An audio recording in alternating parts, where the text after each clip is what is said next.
Arestado ang isang top 1 most wanted person sa isinagawang operasyon dahil sa kasong paglabag sa Republic Act 7610 o Special Protection of Children Against Abuse, Exploitation and Discrimination Act sa Sual, Pangasinan. Police Corporal Joanna Marie de los Santos sa balita. Arestado ang babaeng ito na tinaguri ang top 1 most wanted person sa ikinasang joint operation ng Sual Municipal Police Station, Banban Municipal Police Station, Tarlac at Maritime Police Station sa Barangay Kamagsingalan, Sual, Pangasinan.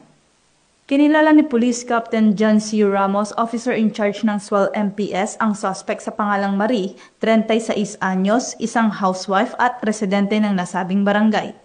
Siya ay inaresto sa bisa ng warrant of arrest na nilagdaan ni Honorable Sara Bacolod Vidania de los Santos, presiding judge ng Regional Trial Court, 3rd Judicial Court, Branch 109, Capas, Tarlac. Haharap ang suspect sa kasong paglabag sa Republic Act 7610 o Special Protection of Children Against Abuse, Exploitation and Discrimination Act sa ilalim ng Criminal Case Number L-9770 na may itinakdang piyansa na 80,000 pesos. Matapos mahuli, agad na isinailalim ang suspect sa physical at medical examination bago tuluyang dalhin sa kustodiya ng Sual MPS para sa tamang disposisyon.